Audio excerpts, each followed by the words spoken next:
Hello everyone, my name is Taylor Hulahan and I'm an MD PhD student in the Angel Lab at the Medical University of South Carolina. Today it's my pleasure to be talking to you about my project titled Investigating the Fibular Collagen Proteomic Metastatic Niche in Axillary Lymph Nodes of Invasive Breast Cancer Patients. I'll begin this presentation with some background on fibular collagens in breast cancer, followed by our mass spectrometry tissue imaging workflow. Then I'll go into our study on an invasive breast cancer cohort from generational South Carolina women, followed by our investigation of the axillary lymph node metastatic niche in triple-negative breast cancer. And finally, I'll leave you with some concluding thoughts. I want to start by highlighting that 36% of diagnoses are made after breast cancer has advanced beyond the localized stage. Even spread to regional areas such as the axillary lymph nodes decreases 5-year survival by 13%. Even spread to regional areas such as the axillary lymph nodes decreases survival by 13%, which we can see here with this graph shown below. In the Angel Lab, we study the spatial organization of extracellular matrix proteins, specifically collagens, throughout breast cancer progression using spatial proteomics techniques such as mass spectrometry tissue imaging. So you might be wondering why we study collagen in breast cancer. Well, collagen has been demonstrated to have translational value in breast cancer. First, in the screening sphere, increased collagen composition has been linked to increased mammographic density.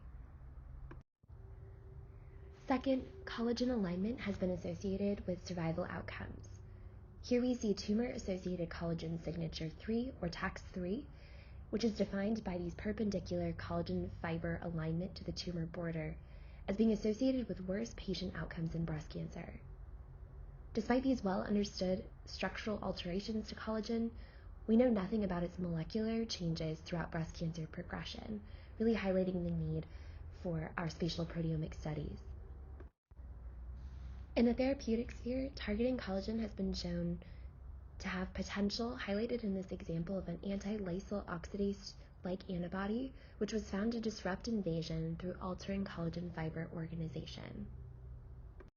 Notably, the class of fibular-forming collagens are the most abundant component of the interstitial matrix in the normal breast microenvironment and are actually elevated in breast cancer compared to normal breast tissue. Fibular collagens are characterized by these long interrupted triple helical domains shown in light gray here. Within the triple helical domain, glycine XY is a common motif, where X is most often proline and Y is most often hydroxylated proline.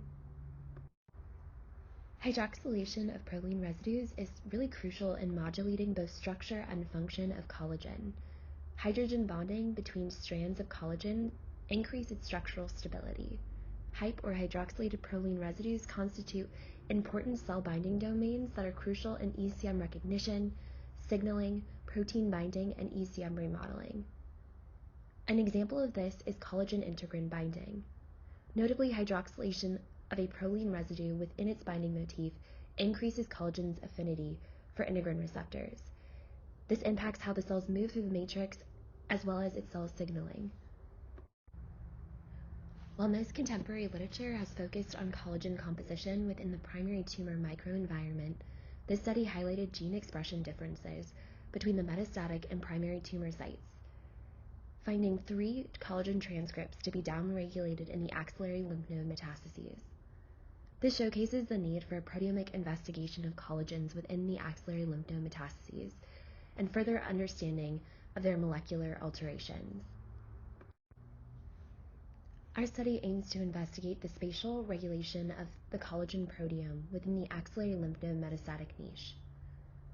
First, by investigating ancestry-dependent stromal variations, and second, through spatially defining the metastatic ECM niche in triple-negative breast cancer. Our mass spectrometry tissue imaging workflow begins with formalin-fixed paraffin-embedded slides. These first undergo N-glycan imaging in collaboration with Dr. Drake's lab and his graduate student Elizabeth Wallace. H&E staining is then performed, followed by histological evaluation by Dr. Laura Sproul. Then we perform collagen imaging, followed by liquid chromatography tandem mass spectrometry for peptide identification. In mass spectrometry tissue imaging, the tissue is sampled by a laser at discrete x and y coordinates, ionizing peptides from each location.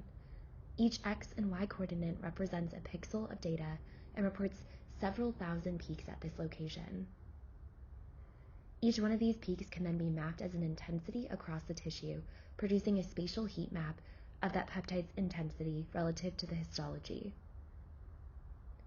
It's important to note that the spatial distribution of these peptides can then be assessed in relation to pathological annotations. I'm highlighting an example here where we see 3 different peptides with unique spatial distribution across the sample. While some of these peptides have high intensity of expression within the invasive breast cancer region, and others having higher intensity outside this invasive breast cancer region. In the first part of this talk, I will discuss our study of an invasive breast cancer cohort from 31 generational South Carolina women. Before I get into the data, I think it's important to address why studying breast cancer and race in South Carolina is so crucial. While nationally there is a huge disparity in breast cancer mortality rates between Black and white women, it's only exacerbated in South Carolina, where there's a 42% increase in breast cancer mortality between Black and white women. In considering the axillary lympho-metastatic rates, it's important to note that premenopausal Black women have higher rates of lymph node involvement than white women. Our cohort for this study consisted of 31 women from South Carolina within zip codes considered to be a part of the Sea Islanders community. This community has been demonstrated to have a high proportion of West African ancestry with low European admixture, which is associated with more aggressive breast cancers. Tumors for this study were classified as various histological types and hormone receptor statuses. Within this study, multiple cores were taken from primary tumor, normal adjacent tissue, normal lymph nodes, and metastatic lymph nodes to create 3 tissue microarrays. Within the primary tumor site, 3 different post-translationally modified peptides mapping to the alpha-1 chain of collagen type 3 were shown to have different intensity profiles between Black and white patients within the cohort. In related literature, elevated Col3A1 has been associated with increased cancer subness, specifically in African American patients, but also with tumor cell dormancy. These results really highlight a need to investigate the molecular regulation of the alpha-1 chain of collagen type 3 at a proteomic level. 2 additional peptides were found to have decreased intensities in Black patients compared to white patients within this cohort. One peptide was putatively identified to be from vimentin, and the other from the alpha-1 chain of collagen type 6. Increased vimentin has been associated with epithelial mesenchymal transitions, whereas decreased Col6A1 has been associated with poor survival outcomes within the literature. Within normal lymph node specimens, 153 peptides were discovered to have distinct intensity profiles between Black and white patients. 3 are highlighted here. Peptides 1020 and 1577 were putatively identified as from Col6A3, and peptide 1562 as from Col14A1. Interestingly, peptide 1562 was not only identified as having differential intensities of normal lymph nodes between Black and white patients, but was also found to have increased intensity in benign lymph nodes compared to metastatic lymph nodes within the white patient subset. It's interesting to note that Col14A1 has been shown to be transcriptionally downregulated with increasing tumor grade. Within axillary lymph node metastases, 46 peptides were discovered to have distinct intensity profiles between Black and white patients. Peptide 843 was putatively identified to be from the alpha-1 chain of collagen type 1, while peptide 1263 was mapped to the alpha-3 chain of collagen type 6. In comparing specimen types, peptide 843 was additionally found to have increased intensity patterns within the axillary lymph node mets compared to the normal lymph nodes within the Black patient subset. Col1A1 expression has been shown to be important in invasion and migration of breast cancer cells in knockdown studies. Within this first study, we found ancestry-dependent stromal proteomic variations in the primary tumor, axillary lymph node metastases, and benign lymph nodes. This led to our subsequent investigation of the axillary lymph node metastatic niche in triple-negative breast cancer patients. Within this section, I'll be showing some mass spectrometry tissue images where intensities of different peptides will be mapped across the tissue, with red indicating high intensity and blue indicating low intensity. The ancestry-dependent stromal proteomic differences seen in the first study led us to investigate triple-negative breast cancer, as triple-negative breast cancer disproportionately impacts Black women. While not the most prevalent metastatic site in triple-negative breast cancer, axillary lymph node metastases and spread to nearby areas decreases 5-year survival rates by 26%. An overall survival curve is shown here from a study of 145 TNBC patients that were sampled from the Cancer Hospital of Harbin in Harbin, China. Perhaps it is not surprising that more lymph node metastases were found to be associated with poorer survival outcomes. This study reiterates the importance of lymph node metastases as prognosticators, but also draws attention to the need for more racially diverse studies. In our preliminary cohort from 5 triple-negative breast cancer patients, we acquired primary tumor, metastatic lymph node, and benign lymph node specimens for each patient. To capture an overall view of collagen fiber maturity, we performed hair-VG staining.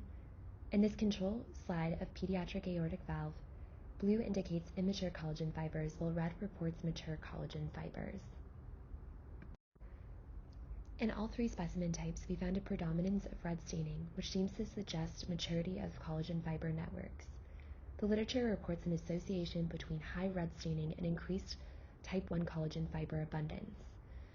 And it's interesting to note as I discuss our imaging mass spectrometry data in the following slides.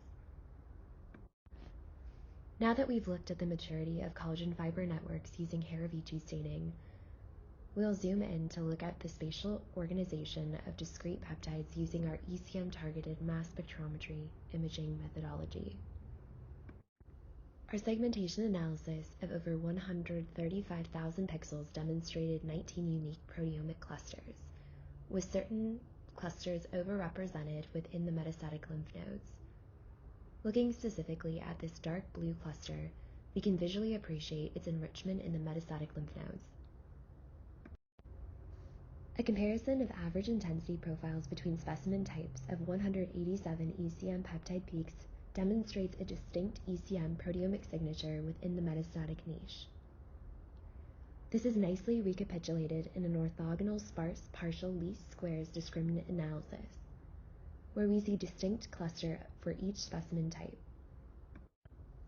Here we can visually appreciate the spatial distribution of one of the identified upregulated peptide peaks in the metastatic niche. This peptide was punitively mapped to vimentin. Its highest intensities were within the metastatic lymph nodes, and low intensities of this peak can be noted in the primary tumor, while almost no peak intensity was detected within the benign lymph node. Receiver operator curve analysis, or ROC analysis, from spectral data of one patient demonstrates the ability of this peptide to discriminate between metastatic and benign lymph nodes.